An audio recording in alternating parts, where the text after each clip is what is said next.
Olá a todos, sejam bem-vindos a mais um vídeo do Gabinete. Aqui quem fala é o Hugo e antes de iniciar a leitura eu gostaria só de fazer uma brevíssima, prometo, observação.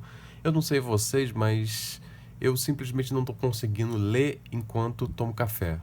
Ou melhor, beber café enquanto eu leio.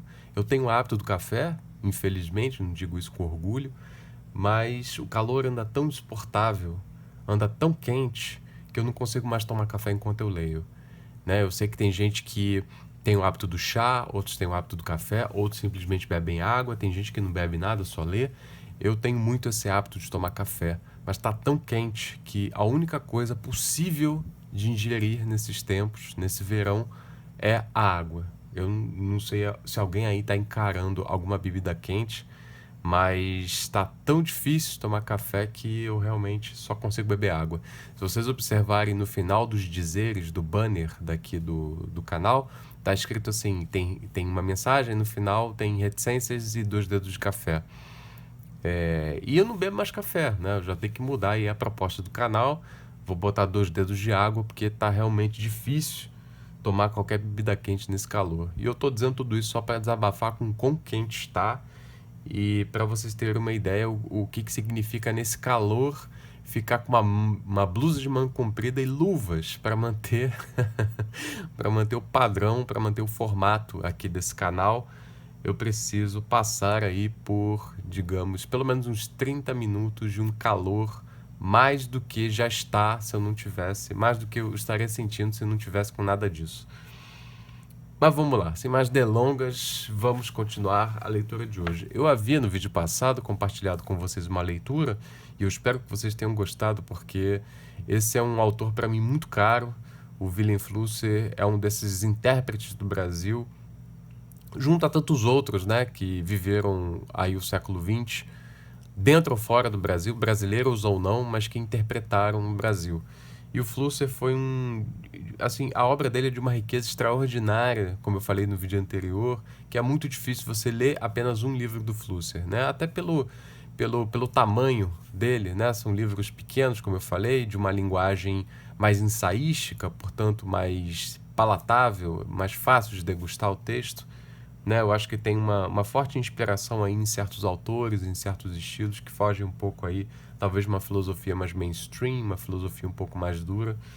E o Flusser ele vai para outros caminhos. Mas esse é um autor muito caro para mim e eu pretendo continuar um pouco mais, avançar um pouco mais na leitura aqui, porque tem muita coisa boa nesse livro, Filosofia, Fenomenologia do Brasileiro, que a gente pode extrair. Eu lembro que, pensando aqui agora no Flusser, há pouco tempo atrás, se não me engano, ou foi final de 2019 ou foi início de 2020, um antropólogo brasileiro, o primeiro nome dele sempre me foge quando eu vou lembrar do nome dele. Eu sei que o sobrenome dele é Gomes, né, porque é mais simples de lembrar, mais comum. Mas o primeiro nome dele, Mércio, lembrei, Mércio Gomes. Ele lançou, o professor Mércio Gomes, ele é da Federal do Rio de Janeiro, da UFRJ, se não me engano. Sempre confundo com a UF de Niterói, mas eu acho que ele é da UFRJ. O professor Mércio, ele é um antropólogo e ele publicou um livro chamado O Brasil Inevitável. Ele até deu uma entrevista recentemente, eu não lembro qual foi o canal do YouTube, ou se foi um podcast, mas ele deu uma entrevista falando desse livro. E esse livro eu tive a oportunidade de ler tem pouco tempo, e é um texto em que ele pega vários intérpretes do Brasil e, claro, propõe as interpretações dele para aquilo que ele está analisando. E o Flusser aparece como um dos intérpretes do professor Mércio, né? Ele pega ali autores como Gilberto Freire, Caio Prado Júnior, pega Manuel Bonfim, pega Wilhelm Flusser, pega alguns, vai mostrando, vai fazendo um certo mapa, né, dos autores, dos historiadores, dos antropólogos ou filósofos que se debruçaram e pensaram o Brasil. E, para minha surpresa, o Flusser aparece como um deles, quer dizer, o Flusser, inclusive, tem uma expressão forte na obra dele, né? Você vê que ele trabalha o Flusser ali com um certo carinho.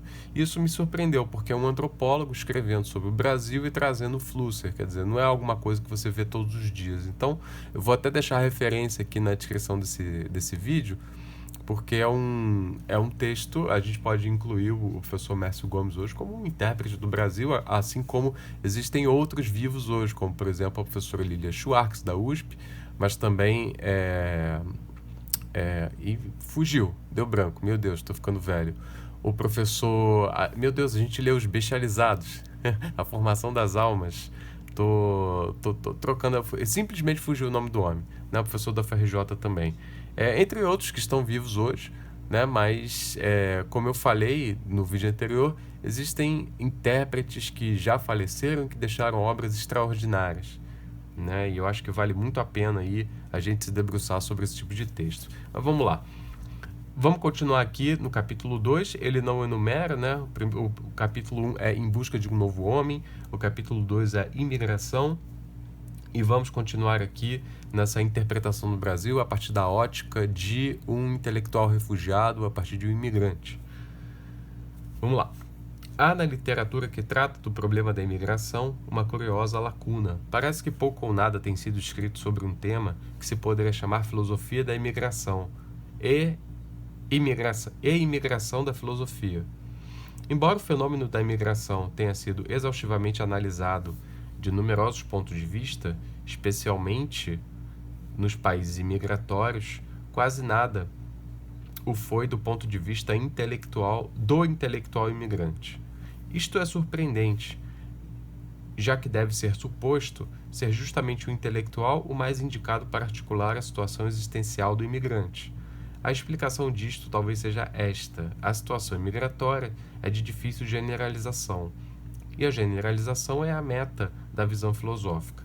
Em toda a situação imigratória, predominam os fatores específicos, por exemplo, o background sociocultural e geográfico do imigrante, o território em que imigra e o momento histórico no qual faz. E estes fatores encobrem a estrutura da situação quase inteiramente. A tarefa de descobrir tal estrutura geral parece condenada ao fracasso, já que existe o perigo de, ao remover o específico, perdermos o próprio fenômeno, e os pensadores estão aparentemente prontos a abandonar o estudo do fenômeno às disciplinas científicas especializadas, como sejam a sociologia, a economia, a biologia e a psicologia. Mas o fenômeno da imigração é um aspecto importante da história em geral e da atualidade em particular, e, a rigor, não compreenderemos nem a história nem a atualidade sem considerá-lo. Bom, pelo menos no Brasil, se a gente não considerar os fluxos migratórios ali na década de 80 e 90 do século XIX, de fato a gente não compreende a história do Brasil do século XIX e tampouco a própria formação do Brasil República naquele momento. Foram centenas de milhares, se não me engano, chegar a casa de 1 milhão de brasileiros que chegaram. Então, se você não estuda essa parte da nossa história, realmente você não estuda a formação sociocultural da sociedade brasileira do final do século XIX e início do XX.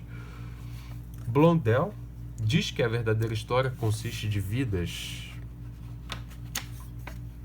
humanas.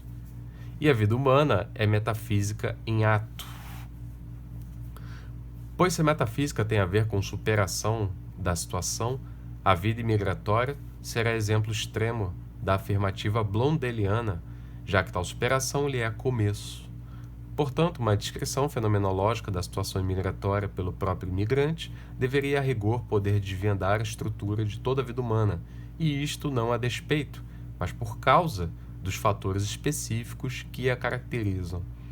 Tal descrição deveria desenterrar categorias aplicáveis a situações inteiramente diferentes. Uma tal tentativa será agora empreendida, não no sentido de visar ao oferecimento dessas categorias já prontas para o uso, mas no sentido de provocar o leitor a escolher tais categorias que lhe pareçam aplicáveis à situação na qual ele próprio se encontra. O ambiente brasileiro se oferece ao imigrante de forma ambivalente. Para captar a ambivalência, o imigrante deve libertar-se dos preconceitos que lhe encobrem a realidade, principalmente dos preconceitos país novo, sociedade aberta e terreno americano, mas também dos preconceitos tropical e sociedade latina. Tais preconceitos encobrem a realidade não por serem falsos, mas por serem meias-verdades, e meias-verdades são perniciosas. Retirados os preconceitos, o Brasil aparece ao imigrante na seguinte forma: O primeiro contato se dá com uma massa urbana heterogênea e quase amorfa. É verdade que a massa fala uma única língua, o português, e isto parece dar-lhe estrutura, mas o ouvido atento descobre que essa língua não é infraestrutura, como no caso das sociedades europeias, mas que forma um teto a reunir a massa, qual o Esperanto ou Koiné, debaixo do qual pulsam inúmeras outras línguas que se refletem no próprio português para poder penetrar a massa e integrar-se nela. Mas fora disto, ela não oferece obstáculo digno de nota. É massa, num sentido mais radical que a população urbana europeia. A sua monotonia e a falta de articulação, que contrasta com a sua heterogeneidade, é o que primeiro salta à vista. Em suma, a falta de especificidade. Quando São Paulo serve de modelo, o modelo é aplicável a muita cidade sulina, mas não a toda cidade brasileira, por exemplo, não ao Rio de Janeiro, não às cidades da Bahia. Vejam que interessante, é um sujeito que imigrou para um país continental, feito no Brasil, que morou em São Paulo, mas que ao mesmo tempo em que ele fala da situação brasileira, quer dizer, da cultura, da sociedade brasileira, ele tem aí a sensibilidade, o cuidado de analisar especificidades, né? E eu tô dizendo isso porque é um sujeito que veio da Europa e veio para um país específico e para uma região específica e ainda assim considerou a sua diversidade na hora de tratar do assunto. Ao penetrar na massa, o imigrante descobre, no mingau, um arquipélago de ilhas em processo de decomposição lenta. Toda ilha corresponde a uma sociedade europeia ou alguma sociedade do Oriente Próximo Extremo e é habitada por imigrantes dessas sociedades, seus filhos e, no máximo, netos. As ilhas se diluem na massa que as banha e, se não diluíram de todo, é por estarem ainda irrigadas por corrente migratória, já em vias de secar atualmente. As ilhas oferecem a imagem das sociedades originais em várias fases de decadência, desde um agarrar-se central e rígido a formas trazidas, até uma vaga lembrança periférica dos usos e abusos dos antepassados. O ritmo da decadência não depende apenas da corrente migratória renovadora, mas também da rigidez e complexidade da sociedade original. Japoneses se diluem em ritmo diferente dos árabes, judeus da Polônia em ritmo diferente dos franceses. O imigrante descobre no arquipélago também aquela ilha que corresponde à sua própria origem e vivencia o choque da decadência, da provincialização e da primitivização, o que facilita para ele a ruptura dos elos que o ligam à sua origem. As ilhas são banhadas pelo mar proletário e subproletário composto de descendentes da população rural brasileira, de descendentes das populações das próprias ilhas, e irrigado por constante e crescente migração do interior brasileiro. Há, nesse mar, também descendentes de escravos africanos libertos no fim do século passado, que formam porcentagem elevada, o que impressiona o imigrante, mas porcentagem não decisiva. A imigração do interior faz com que as cidades cresçam rapidamente e extravasem seus limites. Trata-se de massa humana desenraizada, que perdeu suas estruturas arcaicas, inadaptáveis à vida urbana, sem criar novas, a não ser a estrutura da máquina e o ritmo do aparelho. Esta massa humana é alienada de tal modo que o capítulo reservado ao problema neste ensaio nunca poderá esgotá-lo. Desse mar começa a cristalizar-se uma camada relativamente estreita de pequena e média burguesia, que por sua vez dá origem a uma finíssima camada intelectual e acadêmica, uma espécie de elite, pois serão estas as pessoas que formarão o mundo vital do imigrante, o campo do seu engajamento, seus amigos e inimigos, seus prazeres e sofrimentos, e o desafio para os seus atos. Diferem da burguesia europeia e, comparados com ela, causam impressão agradável, talvez devido à sua origem diferente, já que não descendem, como a burguesia europeia, de artesãos e proletários, mas de imigrantes, tanto europeus quanto brasileiros, em geral campesinos. O desenraizamento da população proletária se transforma neles em abertura, relativa à falta de preconceitos e espírito aventureiro, o qual, aliado à atípica moral burguesa de produção, cria um clima reminiscente dos anos da fundação de empresas na Europa. Esta camada é a principal portadora da responsabilidade pelos destinos do país, na medida em que esses destinos são decididos no próprio país, configurando-se praticamente na única fonte do seu progresso econômico, social e cultural. Passa a ser também portadora das tendências políticas, tanto das revolucionárias quanto das conservadoras. Mas, a despeito disto, o desenraizamento é nitidamente constatável também nessas pessoas. São, no fundo, homens perdidos, que não se encontram nem enquanto indivíduos, nem muito menos enquanto grupo, e que buscam identidade por vezes desesperadamente. Uma densa névoa de ideologias europeias dificulta ainda mais o encontro consigo mesmo. Finalmente, o imigrante descobre, na massa urbana, o ínfimo grupo de nouveau riche que vegeta em luxo oriental sem jamais sequer contemplar o papel de elite que poderia desempenhar estruturalmente. Inteiramente alienado de si mesmo e de sua sociedade, tal grupo aparece ao imigrante apenas em forma de palacetes kitsch, de apartamentos opulentos e de notícias sociais na imprensa de segunda categoria.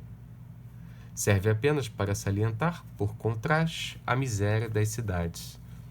O segundo contato do imigrante com o ambiente brasileiro ocorre muito mais tarde e é com o homem rural que forma a base das cidades e grande maioria da população. Ao contrário da massa urbana, o homem rural se opõe ao imigrante. Todas as suas categorias europeias, para captar a realidade, falham perante essa gente, inclusive categorias sociais aparentemente tão fundamentais como família e aldeia, ou categorias psicológicas como alegria e raiva, porque aqui o imigrante se dá conta de ter abandonado não apenas o terreno do Ocidente, senão da história toda. É verdade que essas pessoas descendem em parte, talvez em maior parte, de europeus, a saber, portugueses, mas há tempo perderam qualquer contato com o Ocidente, não apenas por causa de sua mistura com indígenas e negros, isto seria o de menos, mas principalmente por causa da sua enorme solidão, do clima difícil e da natureza cruel que os cerca. Perante tais homens, o imigrante se dá conta da falta de fundamento da população urbana, que repousa sobre tal infraestrutura. A população rural não é nem nova nem jovem, embora seja constituída em grande parte por crianças, mas é tão antiga e imemorial quanto é o neolítico no qual vive mentalmente. A saber, joguete na mão de forças superiores benignas ou, na maioria dos casos, malignas, a serem constantemente propiciadas. Mas não se trata de autêntica magia nem de autêntico neolítico, porque não se trata de indígenas, senão de europeus decadentes.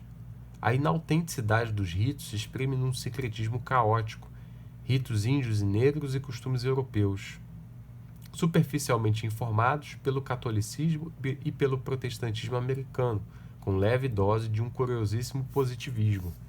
E mais ainda ao trágico fato de que a magia não abriga essas pessoas como abriga verdadeiramente primitivos, pois esses homens não tomaram posse nem da sua terra nem de si mesmos, mas flutuam, tomados de um atordoamento secular chamado saudade, nas suas imensas planícies, quais destroços nas ondas.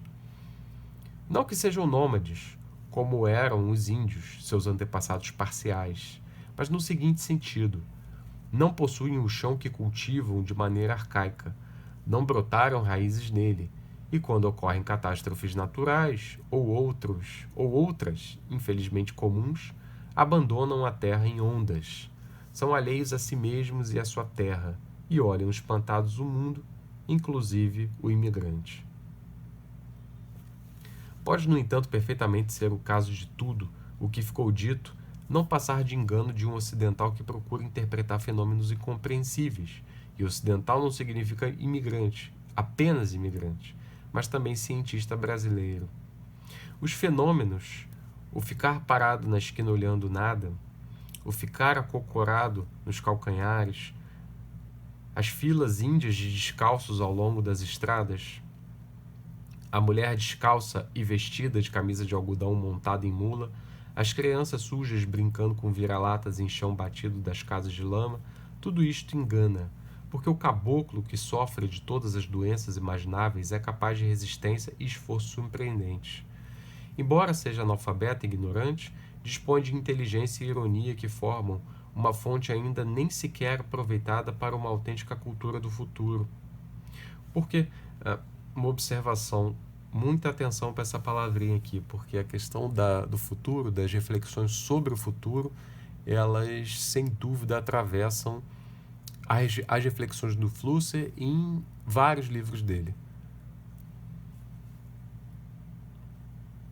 Porque o caboclo ainda não criou cultura comparável com verdadeiras culturas primitivas. Aquilo que passa por cultura primitiva no Brasil ou é feito por primitivos deliberados ou é kitsch. Mas dispõe de uma cultura do coração que se manifesta em cortesia quase cavalheiresca. A sua proverbial paciência é igualmente enganadora, já que pode explodir repentinamente em violência individual e coletiva, para sossegar igualmente de repente. A sua aparente submissão esconde um orgulho e sentimento de dignidade inacessíveis a um civilizado. Tudo isto prova que o imigrante é incapaz de compreender essa gente e deve se fiar em literatura que consegue, raras vezes e graças à empatia, captar essa mentalidade. Por exemplo, Euclides da Cunha e Guimarães Rosa. E eu acrescentaria também Hugo de Carvalho Ramos e sua obra Tropas e Boiadas. Sem dúvida, para somar aqui a esses dois grandes da literatura que aborda costumes locais. Esse mundo ahistórico e arcaico é penetrado ultimamente pela história de forma violenta. Essa passagem foi um pouco densa, deixa eu ler de novo. Esse mundo ahistórico e arcaico é penetrado ultimamente pela história de forma violenta, principalmente em forma de alto-falantes berrantes que comunicam algo inteiramente alheio ao mundo desta gente, mas também na forma de estradas de colônias rurais, por exemplo, japonesas, na forma da decadência do latifúndio e na forma de um Estado que procura, um tanto tardiamente, tomar a iniciativa no seu território. O caos mental e espiritual que disto é consequência não começou sequer a ser analisado. O imigrante não sente nem motivo nem incentivo para tentar assimilar-se a esta população, nem poderia fazê-lo, dada a estrutura fechada dessa sociedade, mas ela continuará formando o horizonte de todo o futuro engajamento seu, um horizonte que infelizmente nem sempre é consciente, porque é perante essa gente que ele será, em última análise, responsável por seus atos. O último contato do imigrante com o ambiente brasileiro, um contato que nem sempre se dá, é com aquele grupo de pessoas que se toma por verdadeiramente brasileiras. Trata-se de uma pequena minoria de pseudo-aristocratas, descendentes, em teoria, dos primeiros colonizados do país no século XVI, com personalidade nítida, variante da cultura portuguesa, nível intelectual e moral alto, e que formam uma sociedade endógama e fechada. Vive, na maioria dos casos, nas cidades, e é indiferenciável da burguesia para um observador superficial, mas ainda se fundamenta em parte na propriedade rural, na atualidade decadente. Ainda que se trate de grupo pequeno com influência decrescente, é importantíssimo para a compreensão do país, já que representava até há bem pouco tempo a sociedade toda. Criou ou possibilitou praticamente toda a cultura passada e se deteve o poder político, do qual se separa atualmente com dificuldade. É um grupo trágico, porque imigrante no próprio país. Ao contrário, expressão ótima, porque imigrante no próprio país. Ao contrário do imigrante europeu, não admite a sua própria situação para si mesmo. Toma-se, a despeito de provas óbvias, pelo contrário, como elite decisiva, e luta por um Brasil que existe apenas na sua memória e nas obras culturais por ele criadas. Eu não sei se é exatamente o que ele está se referindo aqui, mas como ele se referiu a político, acho que vale a pena a gente fazer essa observação, que é a seguinte: existem famílias que estão hoje na política, e eu não estou nem me referindo aqui às grandes cidades, não, estou me referindo às pequenas e médias cidades, espalhadas aí pelos interiores, pelos arrabaldes do Brasil. São famílias que estão há dezenas e, quem sabe, até centenas de anos aqui no Brasil na política, ocupando cargos políticos, seja de vereador, seja de prefeito, etc. E se você observar o sobrenome delas e jogar naquela página de genealogia, tem uma página que é uma expressão em inglês, me fugiu aqui agora qual é a expressão, mas é alguma coisa relacionada à hereditariedade, genealogia. Se você pegar o sobrenome dessas pessoas, isso é um exercício interessante porque eu já fiz com algumas famílias de políticos conhecidos. Vocês vão observar uma coisa muito curiosa. Alguns políticos aqui, sobretudo esses mais de interior, de pequenas cidades, eles possuem sobrenomes de imigrantes que chegaram aqui no Brasil no século XVII, século XVI e XVII. E é interessante observar como essas pessoas chegam muitas vezes já com o título de capitão, nomeados de capitão, e passam a deter terras, a legislar sobre essas terras, e elas perpetuam seu sobrenome e os seus descendentes vão se tornando políticos e capitães e doutores e políticos e capitães e etc, etc. Quer dizer, a gente que já está aí há mais de centenas de anos no comando de suas respectivas terras, né? Praticamente como uma espécie de feudo em que elas dominam historicamente.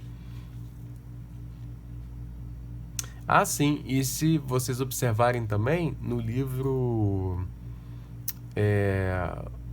Casagrande Senzala, do Gilberto Freire, ele fala num capítulo mais para o final de 4 ou 5 famílias altamente tradicionais no Nordeste, né? E é interessante observar como essas famílias estão aí até hoje. Algumas são decadentes, assim, a gente que a família ela se alastrou tanto, perdeu a unidade, perdeu a origem, não está mais aí como uma família rica, uma família de prestígio, mas ainda existe e talvez em alguns círculos ainda exista enquanto família mais tradicional, mas existem algumas outras que estão aí até hoje, que dominam territórios, que são conhecidas, são inclusive o sobrenome é nome de rua, nome de prédio, leva nome de não sei o quê, então é gente que realmente está aí no comando há muitos e muitos anos. A tragédia do grupo é reforçada pelo fato de que ele tem razão em chamar-se o verdadeiramente brasileiro. Se algo é brasileiro, esse algo é a mentalidade dessa gente, uma mentalidade aberta e sedutora, embora se trate de sociedade fechada, influenciada não apenas por Portugal, mas também pela França e pela Europa toda. Por isso existe uma ideologia oficial que tenta identificar tal mentalidade com a mentalidade da sociedade toda. Por quê? Se for admitido oficialmente que tal mentalidade nada representa atualmente, admite-se o fato de que não existe mentalidade brasileira, admissão penosa. Vou fazer uma pausa por aqui, no próximo vídeo a gente retoma essa leitura desse capítulo de imigração que está ótimo, e a gente volta aqui a ler junto. Obrigado pela sua paciência e até o próximo vídeo. Tchau, tchau.